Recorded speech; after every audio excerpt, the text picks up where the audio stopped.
Hello, everyone. Today is Friday, March 24th, 2023. I normally come on at 12 noon, but I came on at 1 p.m. today because I had an unexpected doctor's appointment, but I did advertise it yesterday, in which I posted about it being at 1 p.m. today, and also with me having a special guest come on, loan offer Sigal.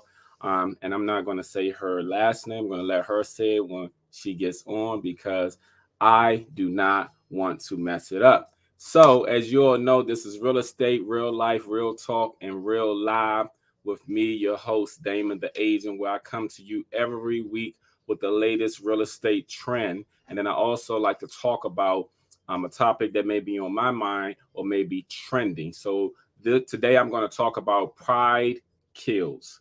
Pride kills. I just want to talk about that from a perspective. So let me begin in the wonderful world of real estate. So today I'm going to talk about the mortgage process. Okay. And the reason why that I'm going to talk about the mortgage process is because that was actually a question asked to me this week by someone is about how do they get started as far as obtaining a loan and then purchasing a home. And on top of that, normally when more than one person tends to ask me a question, I usually bring it on as a topic because I know that's also other people's question as well. So I like to kill as many birds with one stone as I possibly can. So that's the reason why a lot of times I pick the topics that I do, because I've been asked that question many times or the subject has come up. So again, let me begin with the mortgage process. Okay. The mortgage process is a home buyer getting approved for a home loan. Once they get approved for a home loan, then they can really begin the process of buying a home. Now, let me go over the obtaining a home loan. There are certain things that need to be done by a buyer in order to get a home loan. They need to understand that the first step is them getting approved. And what that does is meaning the lender that's going to be involved in the transaction is going to do certain things and also is going to require certain items from the buyer. Now, let me begin. The first thing that a lender is going to do is want to pull your credit scores with your FICO score. Okay. The FICO score is the score that lenders usually use to determine, I'm saying, how good your payments is going to be as far as how your history has been. So they want to pull your FICO scores from all three credit bureaus. Now, the credit bureaus are Equifax, Experian, and TransUnion. That's the first thing that lenders are going to do. They're going to pull your credit scores because they want to see if you are within a certain score. Now, with most lenders, they require your middle score to be 640 or higher. Now, here's the thing. There are some lenders that have some programs that can begin at 580 or higher, but understand, anytime your credit score is lower, it's going to cost you more. So if you have a lot of money to come out of pocket, your credit score could be as low as 580. But if you have that money, it would be better to just pay off some things that's on your credit report or to pay down some credit cards in order to lift that credit score, because the higher your credit score, the lower the interest rate that you may get. Now, like I said, the first thing they're going to do is pull your credit scores, all three of them, and they're looking for your FICO score. Okay. The next thing that lenders do, they require documentations from you, the borrower. And the documentations are usually your last 2 years tax return, your last 2 years tax return that you actually filed with the IRS. Now, I know many years ago, people used to have bogus tax returns and everything, but they verify your tax returns that you actually give them with the actual IRS. Okay. And what they do is they have you, the borrower, to sign a form called a 4506T. The 4506T is then submitted to the IRS. The IRS gives them a copy of what you filed with them, and they look at what you've actually given them. So the reason why I say that is because I know there have been some people in the past who may say, oh, they have made up some bogus tax returns because they know people who've given them bogus tax returns in order to say that they qualify for a certain amount of house. Now, many years ago, people gotten away with that. But today they verify and check everything. So again, the lenders are going to require your last 2 years tax return. In the process of requiring your last two years tax return, they're also going to want to see a W-2 or the last 30 days income. Okay. Now, with that being said, I want you all to keep in mind that hold on, I'm sorry. I want you all to keep in mind that some people, you know what I'm saying, have 30 days income, but they do not have it on paper. Now, they're going to want a W-2 and your last 30 days income. Pay stubs may do with some lenders. They will accept that, but some of them want your W-2 to verify these things. So please keep that in mind. So let's go over the steps again because I'm not finished. The first step is getting approved. They're going to pull all three of your FICO score. There's nothing you need to do. Just provide your Social Security information along with a valid ID to say that you are who you say you are. That's number one. Number two, they're going to want your last 2 years tax returns. Okay. And they have to be filed. Like, I'm not about to file it. No, you have to be filed. Like right now we're in March. So that means 2022 taxes should have been filed if you plan on getting a home this year, because they want to see 2022 and 2021. Also, they want to see your last 30 days income and W-2. And they also want to see your last 3 months bank statements. Now, the reason why they want to see your last 3 months bank statement is because all of these documentations they have to submit to underwriting. Underwriting are the people who actually approve your final loan before you go to settlement. The lenders, they take application, they submit everything to underwriting.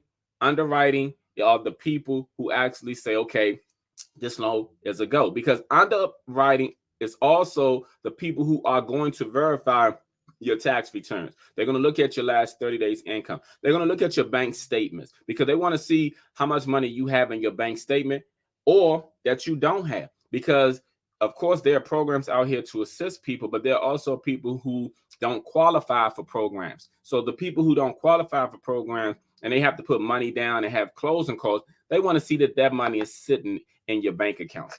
And you can get a gift from someone in which they have to write a letter, but then they're going to have to provide where the money came from too. All of these methods are in place because many years ago, there was a lot of unethical things going on in the mortgage industry. So what they did is they like to verify things to make sure that everything is legit and on the up and up. So these are the things that are going to be required prior to going to look at homes. These are the process in you getting approved for a home loan. Once all of these things are submitted to the lender, they look at your debt to income ratio because there are some people who may have $1,000 car payment. They might be paying $2,000 for rent. They might have 5 to 10 credit cards. They may have all these things on their credit report. So they might make, let's say, $150,000 a year. I'm just using all these as an example. But then lenders look at your debt to income ratio to determine how much home you make, because it's not always what you make, and also it's not also just your credit score, it's also your debt to income ratio, because the lenders today want to make sure that the people who get a home loan, you know, they want to make sure that the people who get a home loan do not default on the home loan. So they like to verify all of these things, and then they like to make sure that the people are fully vested and that they really can qualify. So these are things that lenders put in place because of the fact is in the past there have been times where people have defaulted on their loan in such a short time. So because of that, they tend to like to verify everything up front and like to put these things up front in order to make sure that the borrower that's getting a home loan, that are getting a home loan are actually qualify and that they are definitely not going to default anytime in the near future. So these are part of the reason that the lenders go all of these things up front. And then there are some lenders who also have a thing called desktop underwriting. Desktop underwriting, meaning all these documentations and all these verifications that are done up front, they can submit it to their underwriting and they'll know up front, like, okay, we've seen all the bank statements, we've seen the last 2 years tax returns, because sometimes on tax return, a person made such and such made a certain amount of money, but then they wrote off everything. So let me give you an example. If you earn 150,000 a year, I'm using this as an example again, but then you write off 100,000. Okay, and I know it's for tax purposes, but then the the underwriting view you as only making 50,000 because you wrote off everything. So again, like I mentioned before, many years ago, there were things that were done when people got approved for a home loan that are totally different today. That's why a lot of times when people always like to say, oh, my cousin bought a house, my uncle bought a house, and my first question is always, what year did they buy a house? And the reason why I ask that is because everything changes. Things become outdated. Think about this, you all. Y'all have cell phones, okay? You got a cell phone. Let's say if you have the latest iPhone, which is the iPhone 14 right now. If you go back 5 years ago, wasn't it like the iPhone 8 or 9? So if you pull out an iPhone 9 today, that phone is considered outdated. And just like that phone is outdated, so is the information that people like to give about when they bought houses and a lot of things that goes on today. You know, information is always going fast to the point where the information that you received yesterday may not be current information that is valuable today. So a lot of times when I come on here and everything, I'm trying to provide you with the latest update. It's just like the software update on your phone. I'm providing you with the latest software update when it pertains to real estate so you can fully understand and grasp what I'm saying. Because again, I've known people, for example, who have used certain programs and they say, oh, my uncle bought and they use this program. But guess what? That program is non-existent, doesn't exist anymore. So therefore, it doesn't apply. But then it's a new program that applies today, and the person may not qualify for that program. So I say all this to say to please keep in mind when it pertains to the latest information that is coming from you live and direct from me, Damon the agent. Now, and again, all this information that I just provided to you when it pertains to the mortgage information, I'm providing these things because there will at one point in time where you did not have to provide any documentations in order to get approved for a home loan. All you had to do was state, and there used to be a thing called stated document loan, stated non-document loan. All you had to do was state, oh, I make $200,000 a year. And if you had good credit, they approved you for a home loan. You didn't have to provide tax returns. You didn't have to provide your bank statements. You didn't have to provide your W-2s. But now you do. So I'm just giving you the latest update. And when it pertains to real estate always changes every 3 to 6 months. Please keep that in mind. Like, for example, we're in March right now. And if we go back 6 months, that would be like October last year. Things are different today. The interest rate is different today. There's so many different variables out there, and I just want to make sure that you are aware of that. So with that being said, my next guest coming up, she's a loan officer. Her name is Sigal Covaliu. I probably messed up her name. Y'all, please forgive me. I'm going to let her say her name, but give me 1 second while I bring her on. Hopefully she doesn't fuss me out because of her name, but well, I call her Siggy, short for Siggy. So her name is Sigal, like Steven Seagal. So give me 2 seconds and I will be right back.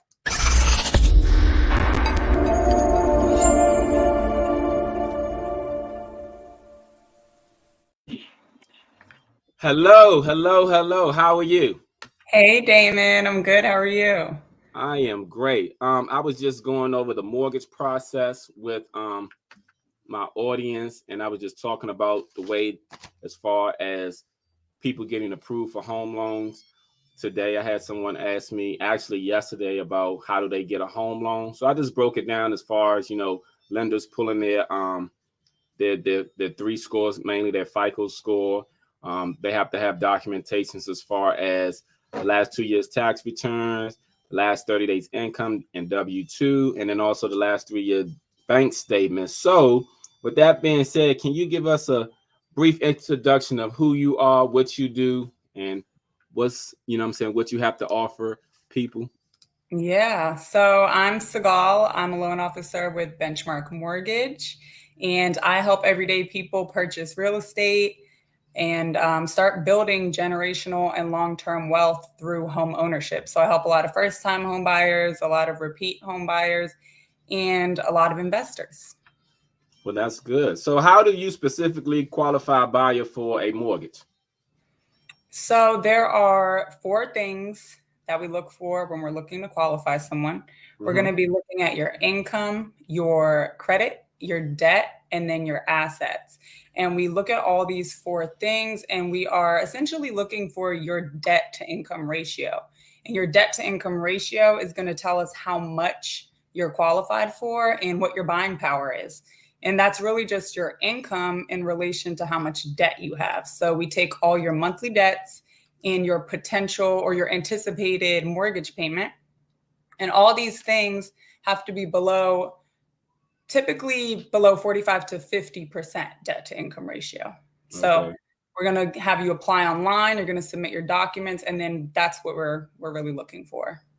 Okay, cool. So can a person buy a home with zero money down? You can buy a home with zero money down. What you would need, though, is you would need some kind of program that is 100% financing. So it can be a down payment assistance program. It can be if you're a veteran or in the military, it can be a VA loan. That's 100% financing. It could be a USDA loan, but you need some kind of program that's going to cover your down payment. And then you need something that will cover your closing costs. And a lot of the times what you can get to cover your closing costs is seller's help. And I think in this market, it's getting a lot more easier to get seller help, right, Damon? Yeah, it is, you know, especially if the house has been sitting on the market for a while. Yeah. Yeah. Hmm. So you would just need a program to cover the down payment, and then you would need some seller's help to cover some of those closing costs. And you can get very close to 100% financing. That's good. So what are some of the good programs in the area? So some of my favorite down payment assistance programs are going to be MMP, which is the Maryland Mortgage Program, and then DC Open Doors in DC. So both of these programs, they have a few products through the program that give you some money towards your down payment and closing costs. So through MMP, they have a 3%, 4%, and 5% down payment assistance loan. And then through DC Open Doors, they have either a 3% or a 3.5% down payment assistance loan. And these are loans, so they're not grants. You do have to pay them back when you sell the home. And the loan just sits as a second lien until you sell. And then, once a few years go by and you're ready to sell, you just pay back that loan and then take the rest of your equity and be on your way. Wow. But those are some of my favorite down payment assistance loans. They're very quick, unlike some of the other programs that people go through that have a lot more moving parts. These ones, if you're looking to be competitive with your offer, these ones we can close typically within 30 days or less. So they're very easy. That's cool. So how quick, like you said, 30 days, like what, 20 days, 21 days? I mean, I'm I just would, asking that question because sometimes I have sellers who are selling a property, and then once they mhm, get under contract, you know, they want to buy the other home quicker than theirs go to settlement. So just yeah, knowing the number of days would definitely help me. yeah. I wouldn't put less than 21 days if you're using down payment assistance. Okay. And then all the ducks would have to be in a row in order to like really make that quick, because once the loan goes through processing and underwriting on our end, it then has Mhm. to go to the program and they have to approve it as well. And that can take a couple of days. So it's just a couple extra days tacked on to the process. Okay, cool. Now, before you came on, I was also mentioning underwriting and desktop underwriting. Can you explain what underwriting is? Yeah.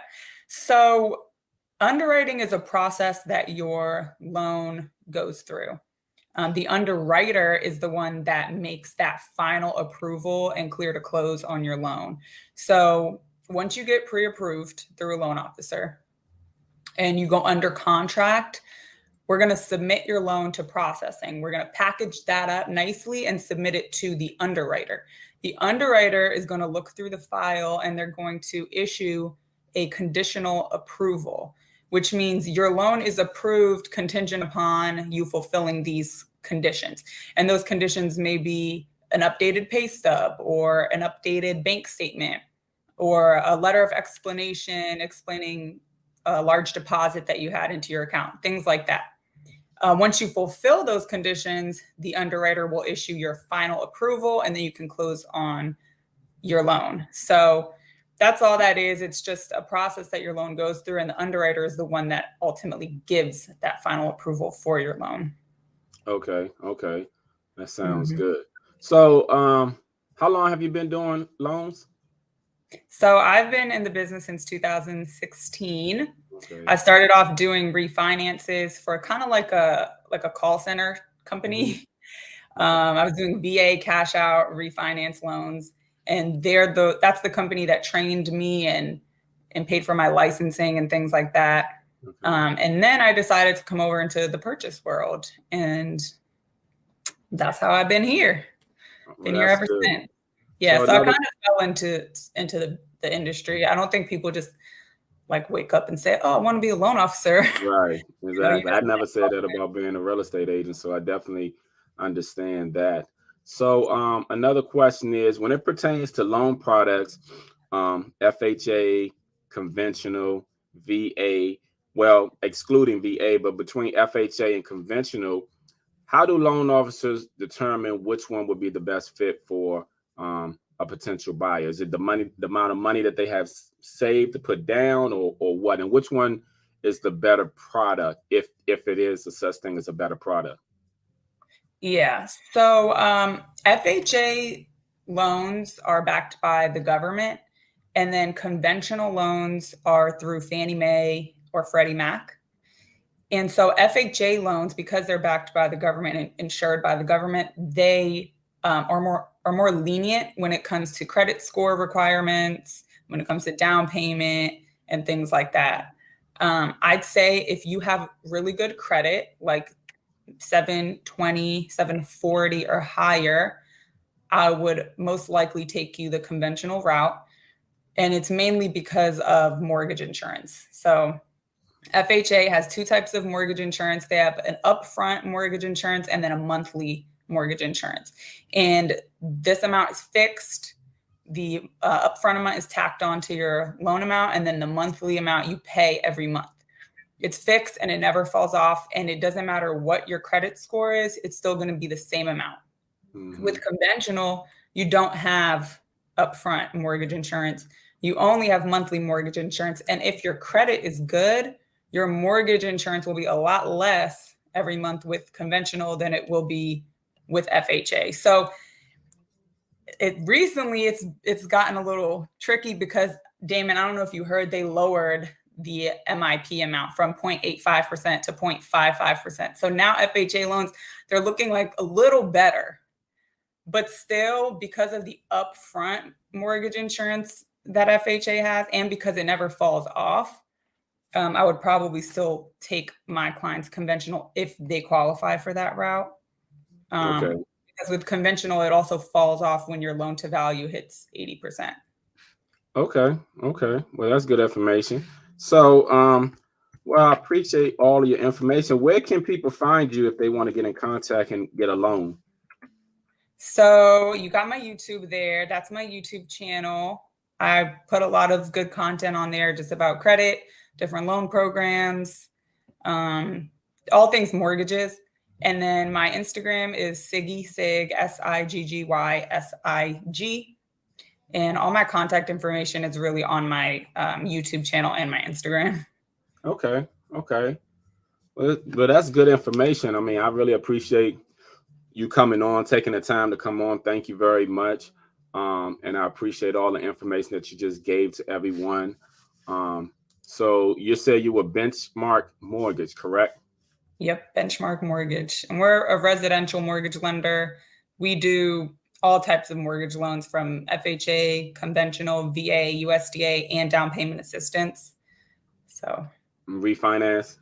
Refinances, cash out refinances, all that stuff. 203K. Yep, 203K and Fannie Mae home style also. Okay. Okay. Well, that's good. So, yeah, so I have your information right there. I'm going to leave it up a little longer. Also, you and I be in touch. And I don't believe I have any more questions because I think I answered them. And then also you answered them. So we both answered all the loan process questions of today. I will say So, this. I heard you say when I got on the call that they need tax returns, that's but you don't always need tax returns. What we do need is your W-2s. mm-hmm. So we only really need your tax returns if you're self-employed or if you're a 1099 employee. And then if you're going through down payment assistance, because you have to prove that you don't own a home. Mm-hmm. But other than that, we really don't require tax returns for like a regular salaried borrower going FHA or conventional. We meaning your Lenders, company or all loan officers? I'm sure most lenders don't require them. Yeah. Okay. Yeah, I have and to double check. if you're self-employed, yes, you do need we do need tax returns. Yeah. Okay. I'll double check because recently one of the loan officers that I use as well, he said that they did. So, but I'm not saying you don't. It just I guess depends on each your own. That's why I was asking. But I'll double check with him just to ask him. Yeah, So they might have been self-employed or like going through DPA program or something. yeah, this person worked for the government, so I don't. They weren't self-employed. But again, I'm going to ask him about the self-employment and everything. But I appreciate that information and all information. Is there anything else that you would like to say? No, I think that's it. Well, I thank you, Siggy. Can you say your last name, please? Because I messed it up. I know I did some damage to it. Covaliu. Cavaliu, Covaliu. Cavaliu. Okay, Yeah. Cavaliu. Sigal Covaliu. Okay. All right. Everyone, you all heard it from her. So if you want to reach out to her, Instagram is right there. Siggy Sig. And her YouTube has her name, the at first name, last name 990. And I'll leave it on here for a while. And I appreciate you. And I thank you for coming on. And we shall be in touch. Of course. Thanks for having me. You're welcome. Thank you. Okay. Bye. Bye-bye.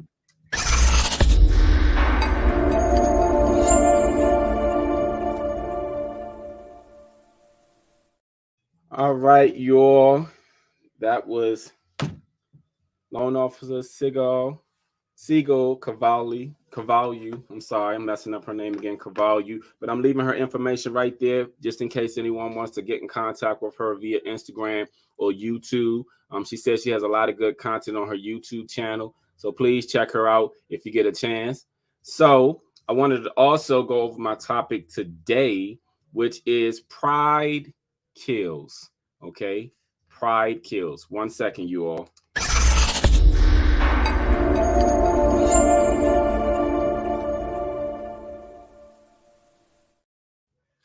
All right. Thank you all for joining me back. So I wanted to go over this brief topic of pride kills. I was speaking to someone recently and we were just holding a conversation. It was someone that I grew up with, and she was just telling me about a lot of people, you know, where we are from that are very prideful in the things that they do. And it had me thinking about a magnet that I ironically have on my refrigerator that I had for a long time. And the magnet says, warning, pride, harmful or fatal if not swallowed. Think about that. Your pride is harmful or fatal if not swallowed. I've seen where pride have kept people from being successful in their family life, in their business life, because they're all too prideful. For some reason, pride seems to supersede a lot of people's behavior, and things don't always turn out the way people hope for, and they sometimes don't know why. You know, I can say, like, for myself, I remember, as a young man being very prideful towards my father. I was very disappointed with him as far as I felt like he let me down. And I didn't want to speak to my father. And there was a period in time where I didn't speak to my father for probably about a good year. And I'm gonna tell y'all what happened to me. This is sometimes God's way of showing you all that, things needs to happen for people to talk. Because think about this: when people pass away, people go to funerals, and unfortunately, funerals bring people together. And a lot of times, people always say at the funeral, they wish they would have said something to that person before they passed away. So with my father, I remember I felt like my father let me down. And I ended up going to the hospital, y'all. Unexpectedly, I was working 2 jobs all the time, but I wasn't really eating. I was always on the go, go, go, go, go. So I felt like I was about to faint.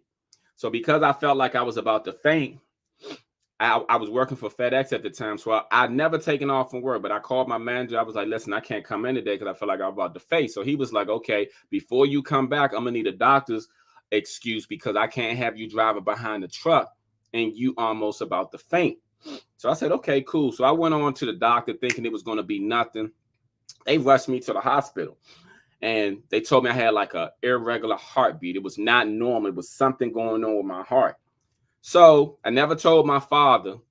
And I remember laying down in the hospital and I woke up and he was standing right there and I looked at him. So he said to me, so you hate me so bad you wasn't going to need to tell me you was in the hospital? And it's not that I hated him. I disliked my father at the time because I felt like he let me down in so many ways. But when he came to the hospital, it made me realize is all of this always as serious as it be. Like a lot of times we have disagreements with family to the point where we don't speak to them. You understand? A lot of times, a lot of people grew up together, brothers and sisters and cousins, did sleepovers together, and they don't even speak to the person that they were once close with. And I always share this story a lot. My brother, who passed away September the 20th, 2003. Me and him, we were kind of like beefing and stuff because I wasn't liking a lot of my brother's behavior. So he had did something to the point where I didn't want to talk to my brother. And the night that he was killed, that earlier that day, he came to my door. I remember because we had a hurricane that came through the area and it knocked out the electricity to a lot of the houses and stuff. So the house I was living in had the electricity go out, but I was watching my son, my daughter Bianca, and my daughter Aisha, and their mother was out doing hair because she used to do hair. So I remember he came to my door. I was like, who is this knocking at my door? And it was him standing there. He didn't say nothing. He let his pride go and he just stuck his hand out. And I stuck my hand out and shook his hand. And his hand was real cold. It was real cold.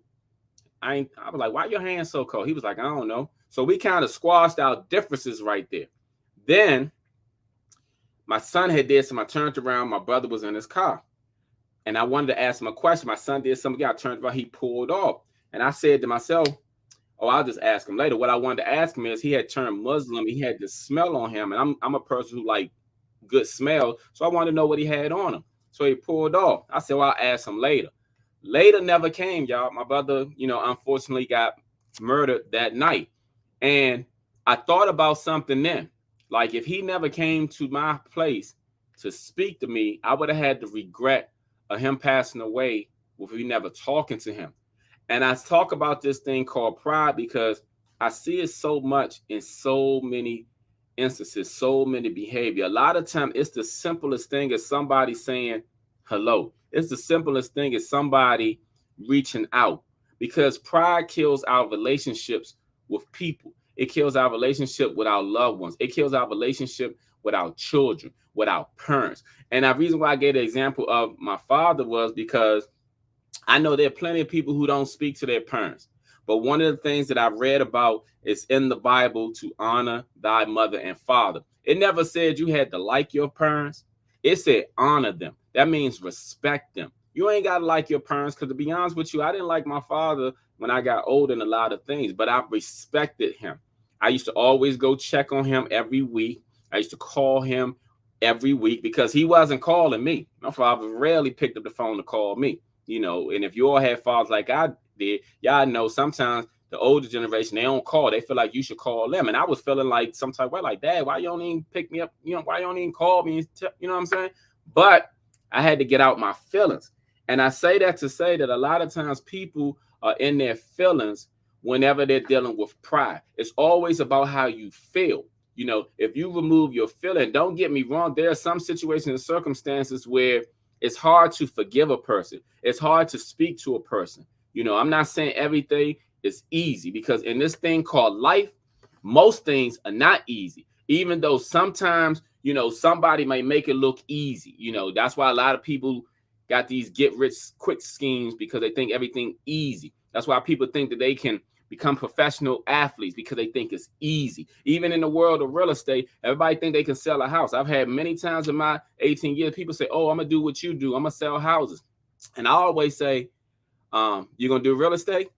They say, yeah. They say, I'm going to try real estate. And I always say, real estate's going to try you, because it does. And I told them, I make it look easy. You understand what I'm saying? So what I'm saying is, there are a lot of times where pride kills the relationship that you will have. Pride kills a lot of your blessings. Like, you don't even realize it. Sometimes when you're not where you are in life, when you're not achieving as much as you can, or you feel you should, what is it? Because sometimes it's the unforgiveness that you have. And a lot of times the unforgiveness comes with the pride that you have. See, you won't let go of the pride. Therefore, you're not letting go. You're not forgiving. People always say, I forgive, but I don't forget. No, you really haven't forgiven. Because if you forgiven, you move on. And again, like I said, I'm not saying anything is easy, because life is not easy, y'all. It's not easy. But what I'm trying to share with you all is pride kills. How many funerals do people have to go to before they regret saying, Dag, I wish I would have told them I love them. I wish I would have told them I'm sorry. I wish I would have just told them. I wish I just would have let all that go, because it wasn't that important. How many times? Because what I'm saying, I see pride so many times that are hindering people from moving forward, and they can't figure out. It's like they standing in quicksand and they can't move and they can't figure it out. And it's their pride. Because when you look at a lot of people are very egotistical, men and women, very egotistical. Oh, I'm not going to say nothing to them. I'm not going to say sorry. They need to speak to me first. They need to say this. When sometimes just saying, hey, hello, hey, what's up? How you doing? All right, I hope all is well. Have a blessed day. Have a blessed day. Have a blessed life. Again, even when it pertains to your parents, I've heard many situations where people don't speak to their mother. Now, here's the thing that I feel about mothers. Mothers, without your mother, you wouldn't be here. Yes, there's a lot of mothers who are not perfect. There are mothers who out here who abandon their kids and do all things. But without your mother, you wouldn't be here. Do y'all know my mother didn't raise me? Many people see my stories. They see me post my mother, and they say, oh, you got a good relationship with your mother. But what y'all don't know is my mother never raised me. My father raised me. You know what I'm saying? Well, he had custody of me, but he wasn't never around. That's another story. But my mother didn't raise me. But why do I look out for my mother? Because I realized a long time ago, without my mother and father, I wouldn't be me. I wouldn't be here. So here's the thing. I love myself, and all of you all love yourself too. And I'm going to tell you why you love yourself. You ain't going to let nobody come up to you and just punch you in your face without you doing something. You eat all the time. You ain't starving yourself to death. You take showers and everything. You love yourself too. So why don't you love the person who brought you into this world, which is your parents? Of course, it's God and the Almighty, the upper beings and power. But human-wise, it's your parents. So why you don't love them? Why you can't forgive them? Because the one thing that happens in life is like a revolving circle. The way you don't the way that you don't forgive your parents, if you got kids, unbeknownst to you, sometimes you will experience things similar to what you went through with your own parents. And you'll wonder, how did you even get here? And then your kid's not forgiving you for something simple. And you may feel like it's simple, because here's the thing. None of us have perfect parents. We're not born. And then when you become a parent, you're not born with, you don't have a manual to tell you what to do with your specific child, because you have different kids. Every kids are treated different based off their personality. So you don't have a manual for John, James, Jamie. You don't have a manual say, okay, well, Jamie's extra sensitive. Well, John, he's simple. You don't have a manual for these things. You figure it out as you go. And the same thing with your parent. So you got to learn to forgive, beginning with your parents, and then beginning with people like your siblings, your relatives. Here's the thing. Nobody knows what everyone else is going through. Think about this. There are plenty of times you go through things, don't nobody know what you're going through. Nobody knows what you're going through. You understand? But people have their own expectations of you. Sometimes you will walk in a room, got your mind on something, will look past somebody, and then somebody will say, oh, they saw me, they ain't even speak. Next thing you know, they say, oh, they ain't even talk to me. So next thing you know, they're talking to me, yeah, he walked in the room, he ain't even speak. But guess what? He ain't even see you because his mind was focused on, it could have been like some bills that he was thinking about. Okay, well, how am I pay this bill? It could have been like a deadline to do something. He thinking about, oh, okay, my deadline in 20 minutes and I'm here. You know, sometimes no one knows what anyone is going through unless you're in someone's shoes. You don't know what people are going through. You don't know what pain people are going through. People can have eternal body pains going on. Their back can be killing them. You understand what I'm saying? Their feet could be hurting them. You know, you don't know. They can have a migraine headache going on. You don't know what people are going through. But because people don't know what people are going through, people like to have assumptions of others. So the only thing I say is, before you make an assumption, hold a conversation. See, the problem is the word assumption, the first three letters, 9 times out of 10, most people are that. People think they're so smart and they think they know so much. But to be honest with you, you don't. Everybody's not as smart as you think you are. You think you know a lot of stuff, but you're basing it off your assumption because you've been right a few times in the past. So now you think you're a genius. But reality is you ain't a genius, because if you was a genius, you'll be a millionaire, billionaire. So if you ain't a millionaire, billionaire, you ain't a genius. So here's the thing, though. Before you make an assumption of others, hold a conversation and listen. Because sometimes when people hold conversation, people don't listen. They want to talk all the time, but they don't want to listen. You got 2 ears and 1 mouth. You're supposed to listen twice as much as you speak, but people are speaking 3 times more than they listen. Everybody want to be heard, but nobody wants to listen. Listen. You will learn a lot by listening. You understand what I'm saying? So the only thing I want to say is get rid of the pride, y'all, because just like that magnet that I have on my refrigerator that says warning, pride, harmful or fatal if not swallowed. How many relationships have you killed because of your pride? How many relationships, whether it's your parents, your kids, your relatives, your job, how many people dislike you because of your pride? If you ain't the most likable person, guess what? There's something that you should change about you. And here's the thing. We all have room for improvement because none of us are perfect. Again, y'all, pride kills. Save yourself and get rid of the pride. I wanted to just say that. So let me come back with a recap of today's show.